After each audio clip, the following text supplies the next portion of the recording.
Ya, shalom teman-teman GKPI yang ada di sini ataupun yang ada di rumah. Halo. Ya, saya berharap teman-teman dalam keadaan baik saja dan keadaan sehat selalu.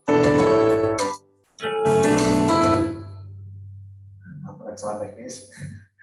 Ya, teman-teman untuk yang ada di rumah ataupun yang ada di sini, bersyukur pertama-tama, mengucap syukur kepada Tuhan aja kita juga bisa ibadah kembali di tempat onsite, dan kita juga beberapa teman-teman di sini bisa pelayanan secara langsung.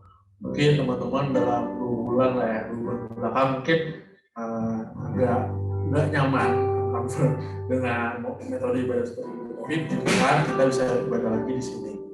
Ya, sebelum kita mulai ibadah, mari sama-sama kita ambil waktu, kita bisa bersyukur.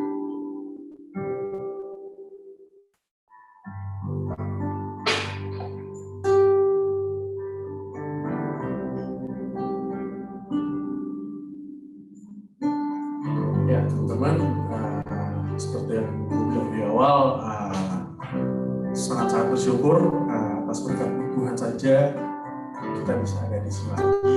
Beberapa juga masih ada di rumah, namun tetap bersyukur pertama tadi, lalu kedua juga atas turunnya tingkat kematian dan penyebaran COVID di Jakarta khususnya, teman-teman, sehingga beberapa tempat sudah mulai buka.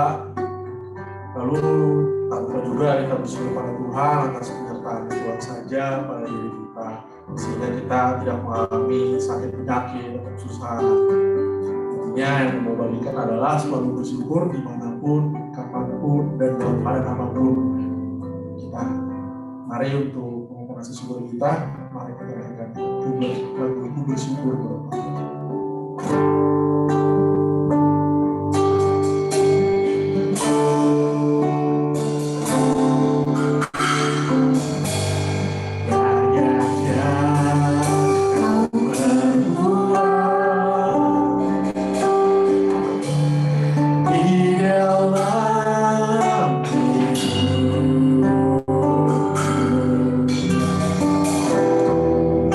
Jangan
Ya Bapak, terima kasih sebenarnya saja ada tempat ini. Kami juga bersyukur seperti pujian yang telah kami naikkan Tuhan. Bersyukur atas rahmat yang telah Kau beri. Bersyukur atas berkat yang Kau berikan kepada kami Tuhan. Hingga kami dapat beribadah dalam puji dan menaikkan nama Tuhan.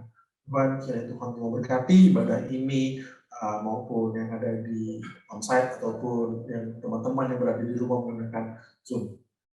Kiranya Tuhan tolong memberkati ibadah ini dari awal pertengahan hingga akhir Tuhan.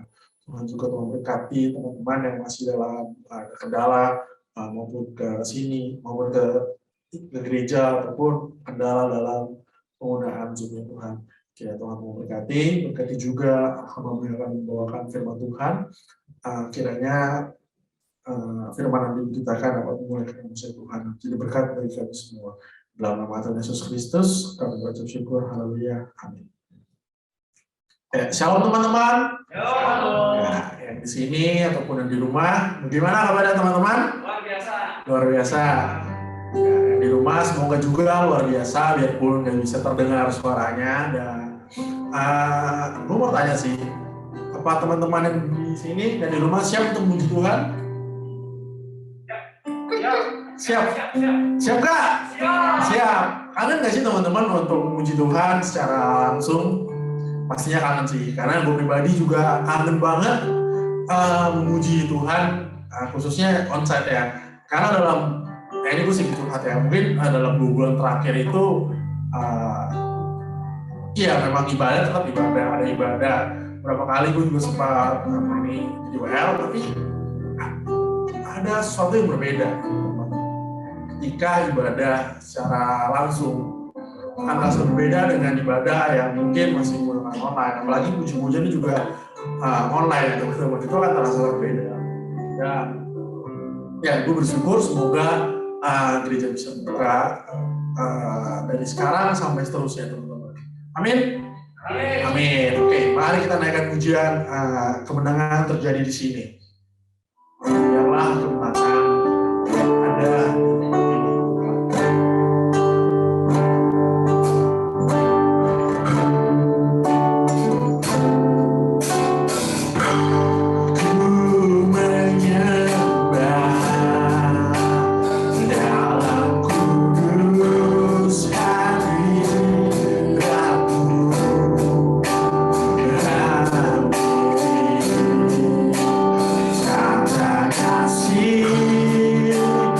God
berikan tepuk tangan yang paling meriah untuk Tuhan Bapak kita. Ya, gue yakin dan gak perlu gue tanya, teman-teman masih sangat semangat untuk muji Tuhan. Maka dari itu gue dan teman-teman untuk bangkit berdiri. Kita nyanyikan lagu Allahku Dahsyat.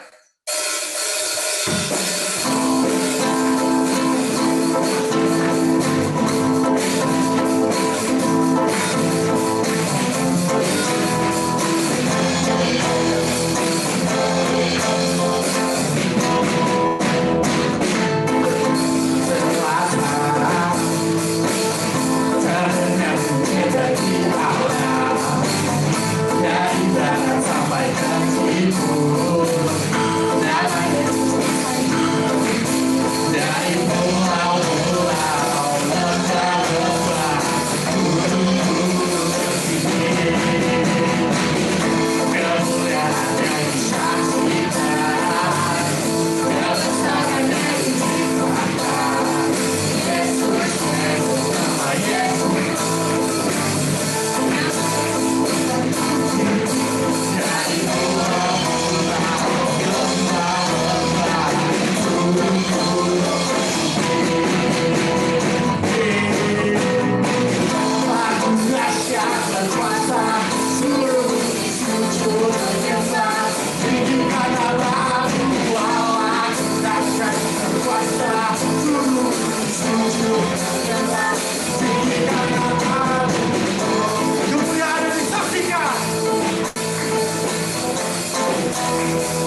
Boleh dipersilakan duduk.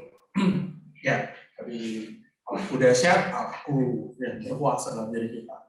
Teman-teman, sebelum kita lanjut dalam pemberitaan firman Tuhan yang akan dibawakan oleh banyak, mari kita nyanyikan sebuah lagu pengorbanan musik-musik. Biarlah lagu ini menjadi pengingat teman-teman bahwa ketika pengorbanan Tuhan itu ingin kita hidup menjadi seperti Dia, hidup di dalam Dia, hidup seturut dengan gambar Allah, hidup seturut dengan apa yang Dia rencanakan untuk kita. Karena itu mari kita menjaga lagu pengorbanan sebuah.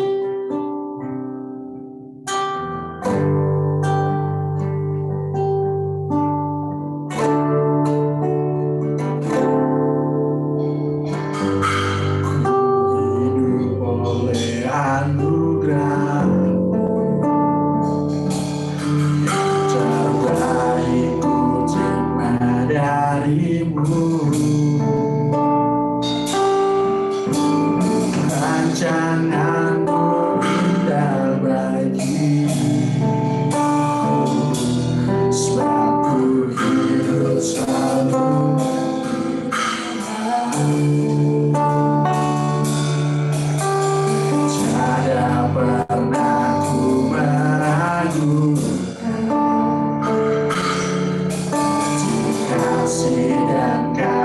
salibmu. Kau telah mati-gantikan hidupku. Selalu bersyukur. Kasih-Mu memulihkan hidupku. Kuasa-Mu membangkitkan rohku. Darah-Mu telah tercurah bagiku. Pengorbanan dosa. Mari kita nyanyi dari awal.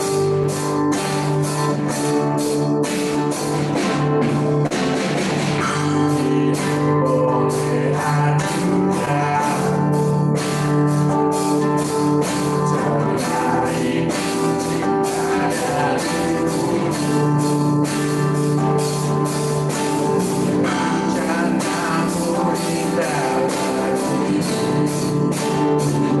Rencanamu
indah bagiku.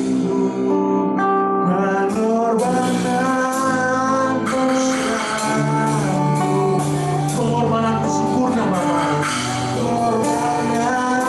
dan karya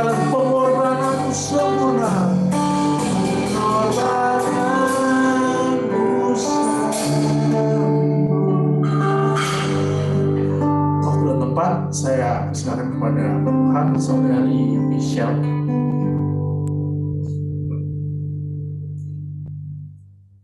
Ya, terima kasih buat teman-teman semua.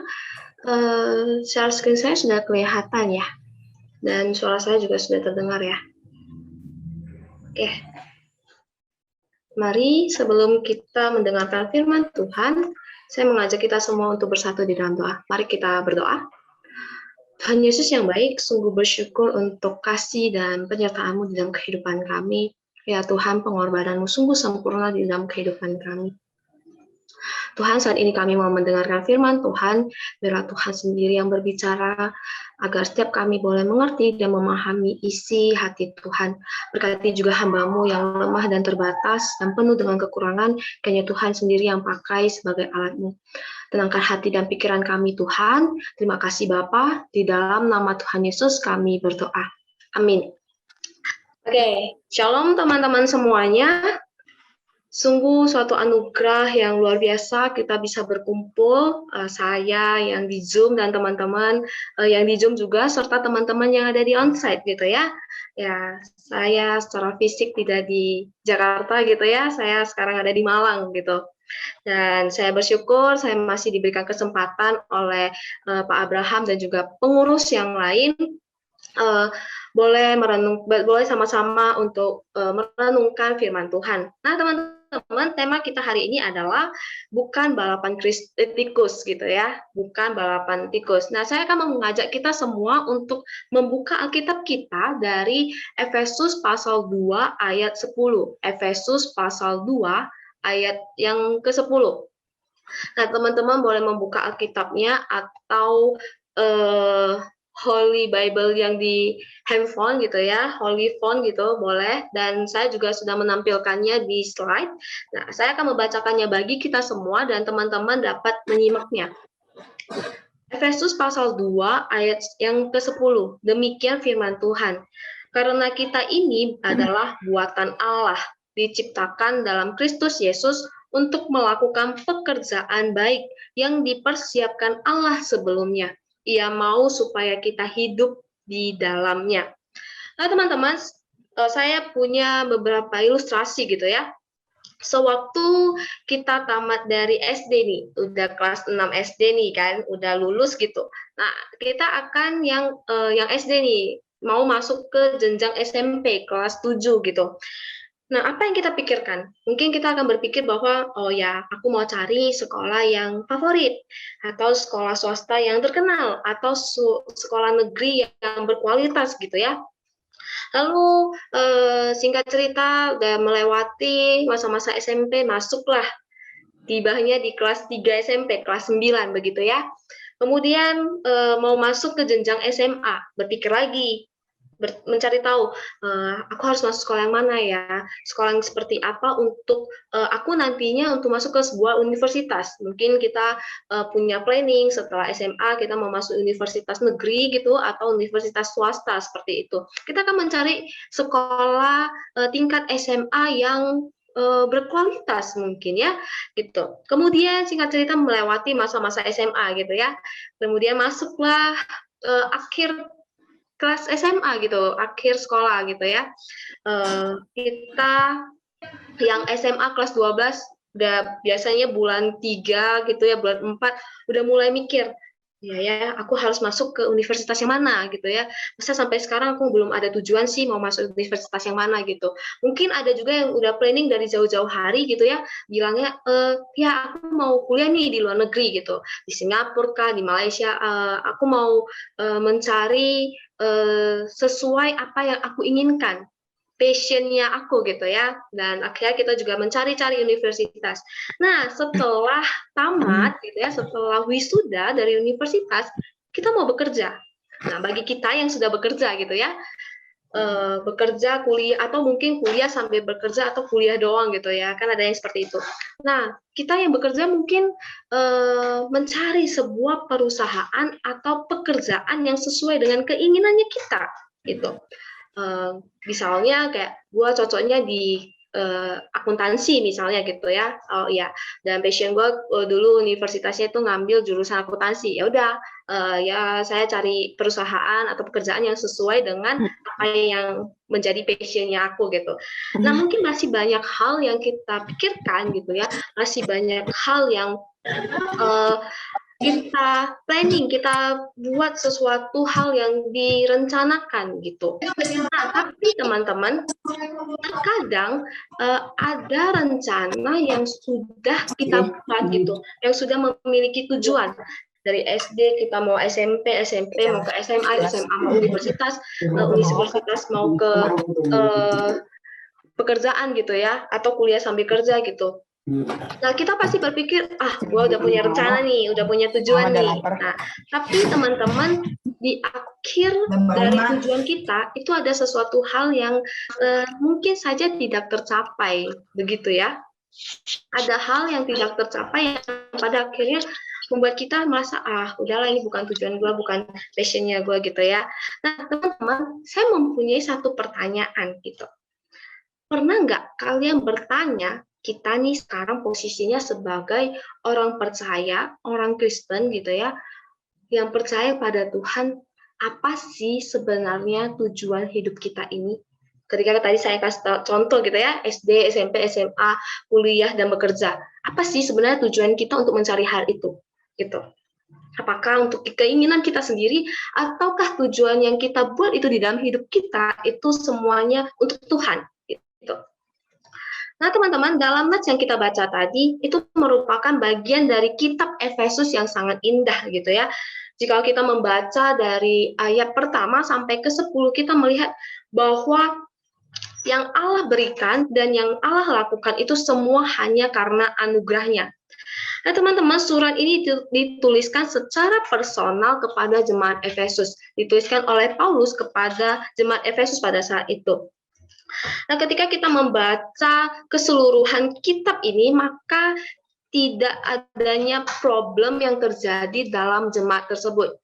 Di dalam surat Efesus ini, kita tidak melihat adanya problem yang terjadi di dalam surat Efesus ini. Dan surat Efesus ini menjadi salah satu surat favorit banyak Kristen kita. Nah, teman-teman, mari kita lihat di ayat yang ke-10 tadi yang kita baca gitu ya.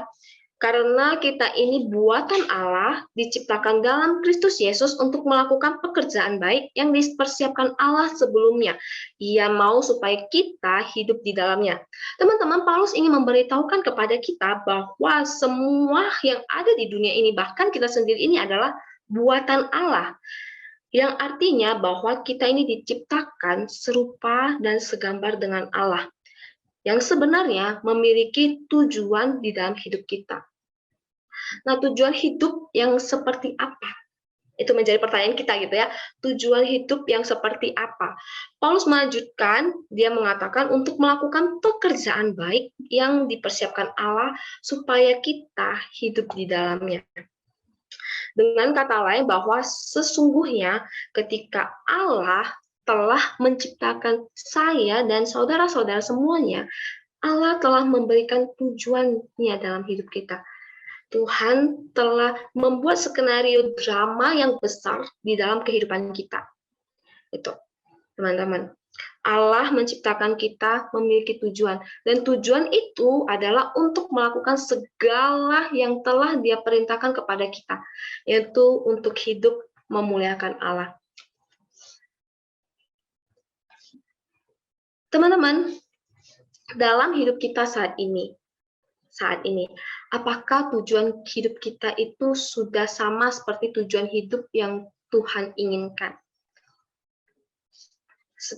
Saya mencari tahu gitu ya arti kata balapan tikus gitu ya, balapan tikus ya teman-teman, bukan balapan Kristus, maaf kalau saya salah ngomong, balapan tikus gitu ya. Saya mencari, ternyata itu adalah kata yang ada di dalam pekerjaan, kayak bahasa yang ada di dalam pekerjaan. Mungkin teman-teman yang bekerja sudah gak asing dengan kata balapan tikus gitu ya.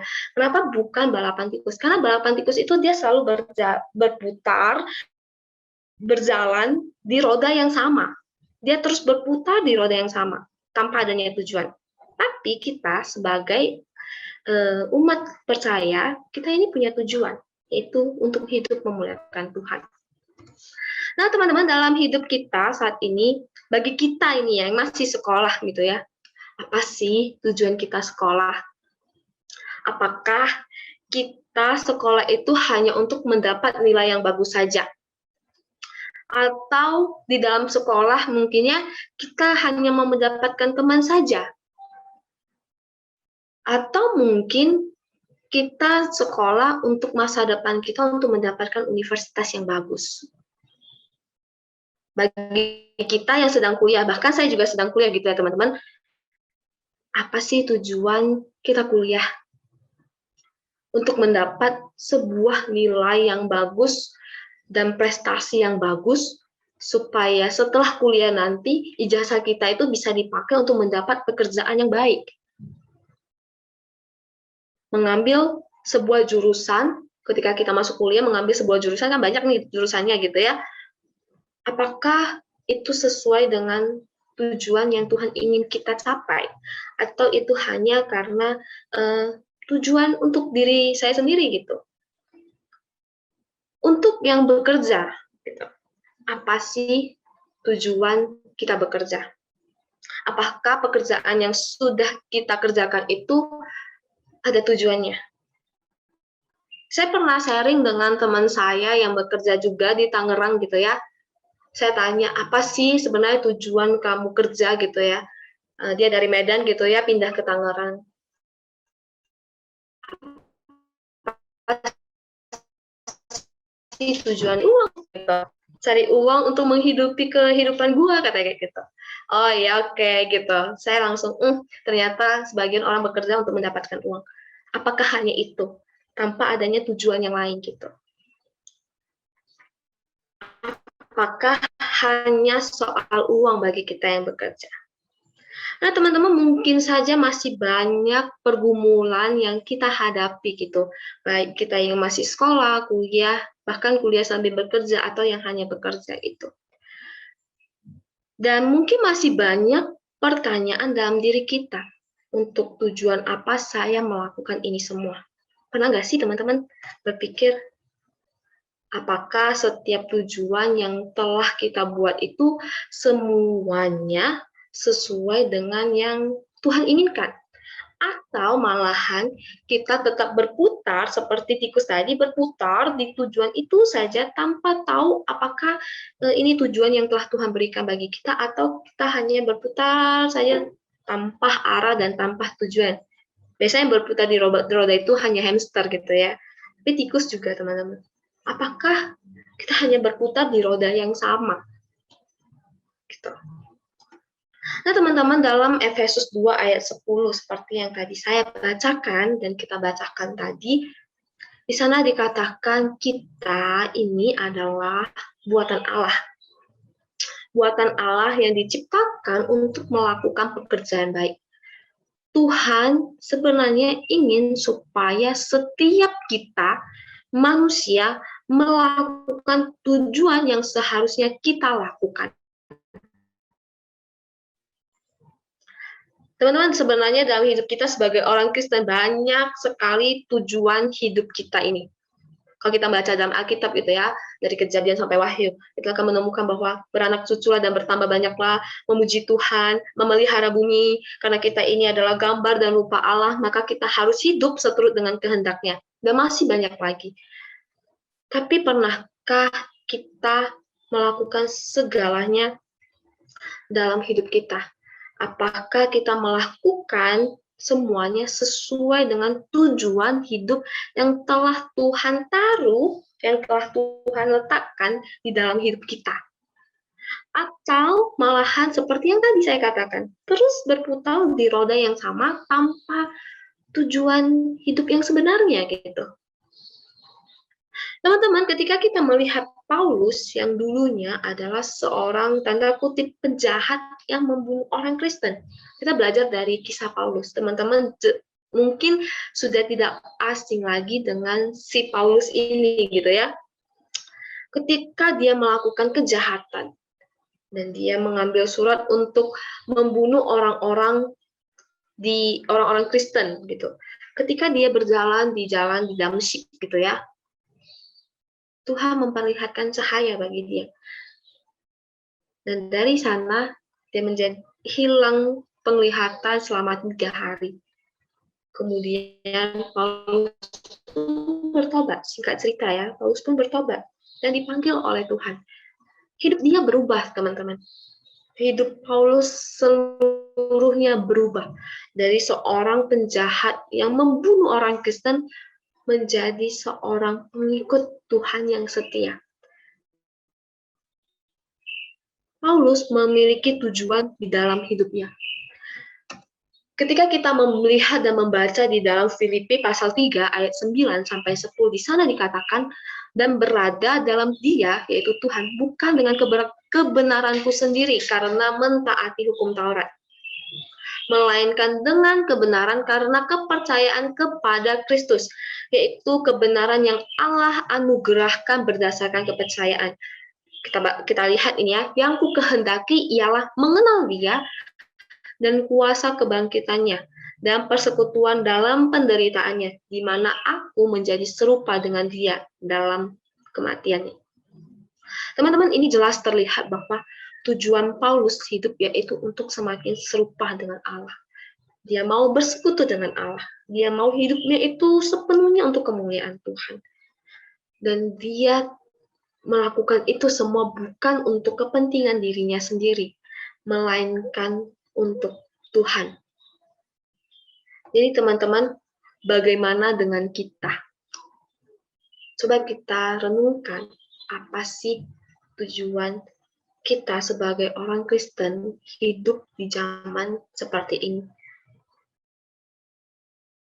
Teman-teman, untuk mengetahui apakah tujuan yang kita buat ini sudah sesuai dengan kehendak Tuhan, sebenarnya kita perlu datang berdoa dan memohon kepada Tuhan untuk memberikan kita hikmat. Bahkan kita bisa membaca melalui Alkitab kita, teman-teman. Di sana kita bisa melihat apa sih sebenarnya tujuan hidup yang saya mengutip dari salah seorang hamba Tuhan ketika saya mengikuti college talk gitu ya, ketika saya praktek gitu, beliau mengatakan bahwa kita harus mempunyai big vision. Visi kita itu yang besar itu apa gitu. Kita harus memperjelas dulu visi kita itu apa. Harus clear dulu gitu ya. Setelah clear, big vision kita itu clear, kita baru meranjak ke yang smaller, ke yang kecil. Misalnya kita punya big vision, oh ya hidup aku ini untuk memuliakan Tuhan. So di dalam poin-poin itu, di smallernya itu, kita harus spesifik bagaimana untuk mengaplikasinya di dalam kehidupan kita.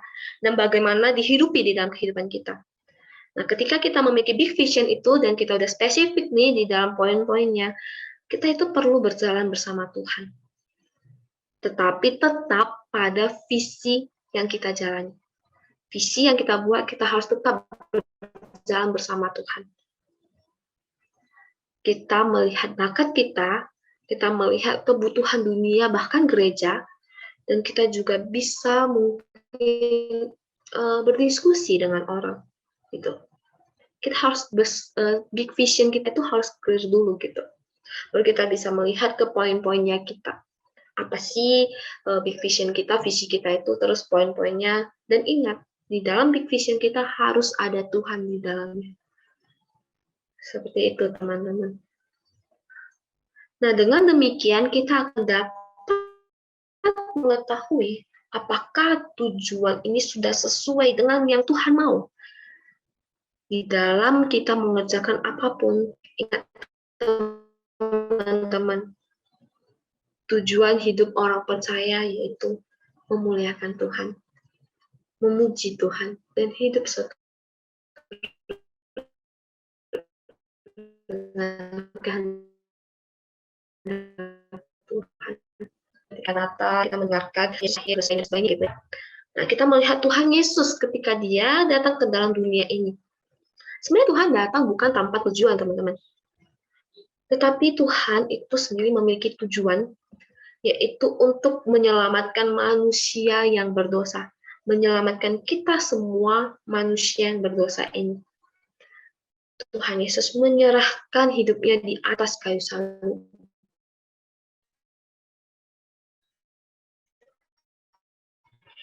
Kemewahannya yang di atas untuk turun dalam dunia untuk sama dengan kita.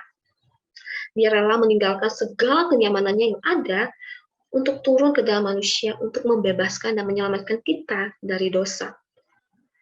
Lalu teman-teman, bagaimana dengan kita? Gitu ya. Bagaimana dengan kita? Teman-teman, saya paham dan tahu, bahkan saya sendiri juga merasa itu berat, gitu. Untuk memuliakan Tuhan itu tidak mudah di dalam keadaan dunia yang serba kacau balau seperti sekarang ini. Tapi teman-teman, ketika kita ingat dan sadar bahwa kita ini adalah ciptaan Tuhan, maka seharusnya kita hidup untuk memuliakan Tuhan. Memuliakan Tuhan dengan cara yang seperti apa? Di dalam sekolah, mungkin bagi kita yang sedang sekolah, bahkan kuliah gitu ya, Kita dapat menunjukkan bahwa kita ini adalah orang Kristen dengan bergaul dengan orang-orang yang kita dapat tolong gitu. Kita menolong mereka bertumbuh juga bersama-sama dalam iman kita kepada Tuhan. Lalu kita juga yang bekerja dan kuliah, kita dapat hidup dengan mencerminkan Kristus di dalam diri kita. Dengan menolong orang yang kesusahan juga. Gitu. Mungkin dalam kuliah banyak teman-teman yang kesusahan untuk mengerti pekerjaan tugasnya gitu ya. Kita bisa menolong mereka. Atau mungkin di dalam bekerja ada yang kesulitan gitu. Kita bisa menolong mereka. Bahkan yang di sekolah juga bisa gitu. Mungkin juga teman-teman di dalam hidup kita banyak sekali kekhawatiran gitu ya. Banyak sekali kekhawatiran, tetapi teman-teman di dalam Alkitab sudah katakan kekhawatiran itu kepada Tuhan. Karena di dalam hidup kita ini udah punya tujuan. Kita mengundang Yesus masuk, buat apa lagi kita khawatir tentang tujuan hidup kita. Gitu. Ketika kita meletakkan itu semua kepada Tuhan, maka kita akan sanggup untuk melakukannya. Walaupun itu susah gitu. Tapi saya percaya kita semua pasti bisa melakukannya ketika kita sudah berserah penuh kepada Tuhan. Ingat, kita dalam hidup kita itu, kita memiliki tujuan yang sangat besar yang telah Tuhan letakkan di dalam hidup kita. Kita hanya perlu datang kepada Tuhan meminta hikmat buat kita. Apa sih tujuan hidup kita yang sebenarnya?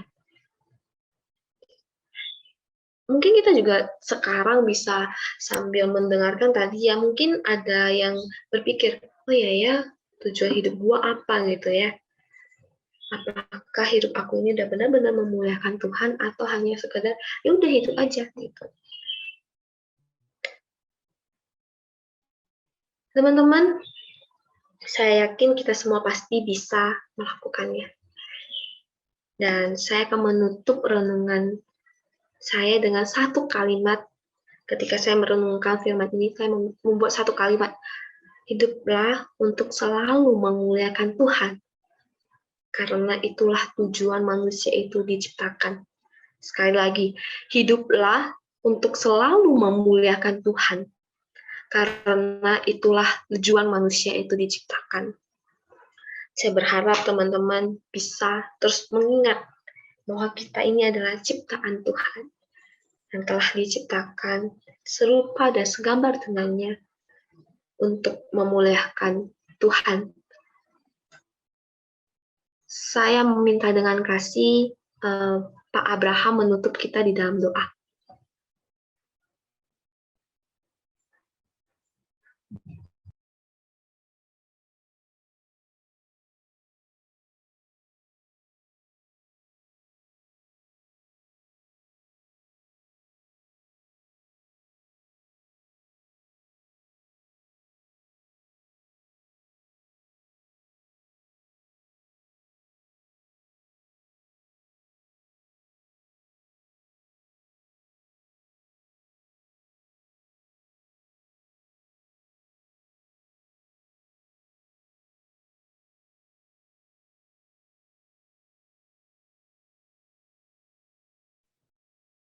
Kiranya kami hidup bukan sekedar asal menjalani hidup, melakukan kegiatan yang sama berulang-ulang, sampai lelah, sampai letih, sampai bosan, tanpa tahu untuk apa itu semua kami lakukan.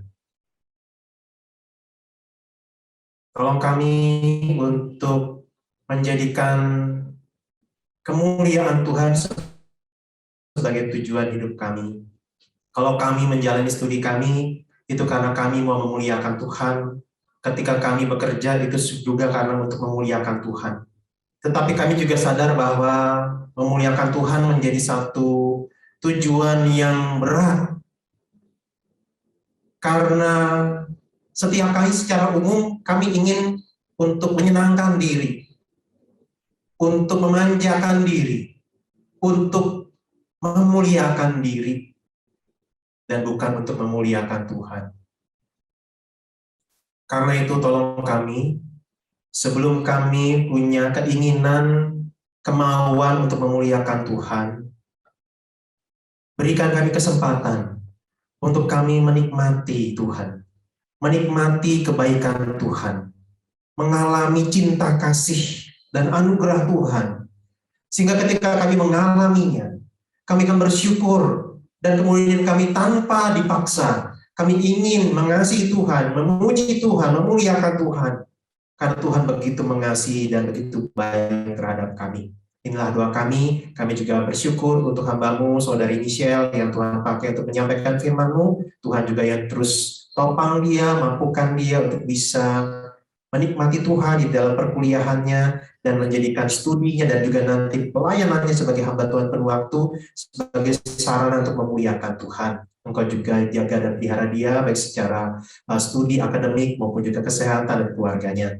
Dan juga berkati setiap kami yang mengikuti ibadah di tempat ini, baik yang melalui Zoom ataupun yang di dalam ruang ibadah. Tuhan juga tolong kami dalam keseharian kami, di dalam studi dan pekerjaan kami. Tuhan jaga kesehatan kami juga. Tuhan juga yang sertai gereja kami, agar bisa terus menaati Tuhan, melayani umat-Mu, baik melalui pelayanan-pelayanan kerohanian, maupun juga melalui pelayanan-pelayanan yang bersifat jasmania, perhatian, dukungan, dan lain sebagainya. Tuhan yang pakai gereja kami.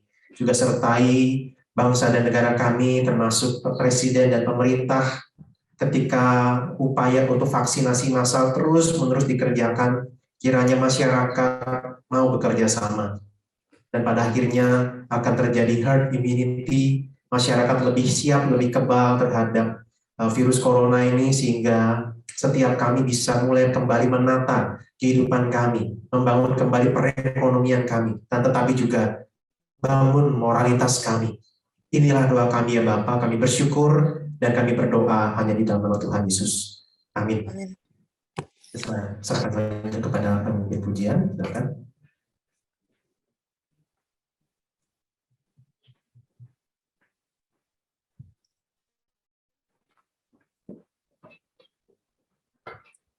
Sebelumnya, terima kasih untuk hamba Tuhan, saudari Michelle, untuk memberikan firman Tuhan. Kiranya memberikan firman tersebut dapat menjadi berkat bagi jemaat. Thank you juga untuk Pak Wi. Teman-teman paling mau sedikit info untuk persembahan yang pertama. Itu persembahan udah di-share ya? Udah di-share, bisa dilihat di layar kalian masing-masing. Itu bisa transfer, BCA, atau dengan BCA, QR, code, dan ya metode pembayaran lainnya, seperti OVO dan lainnya. Lalu yang kedua, mungkin untuk teman-teman, ya bisa reach out kita, kalau mau nanya, info tentang seputar Gema, bisa tanya di line. Kalau lihat ibadah-ibadah kita yang sebelum-sebelumnya, mungkin mau ajak teman-teman lainnya juga yang di luar GKPI, boleh untuk nonton ibadah-ibadah sebelumnya di YouTube kita. Lalu kalau untuk cari konten-konten sebagainya, gambar dan sebagainya, mungkin bisa follow di IG kita Gema GKPI. Lalu untuk ibadah selanjutnya, ibadah minggu depan, link itu ntar setiap akan di-share.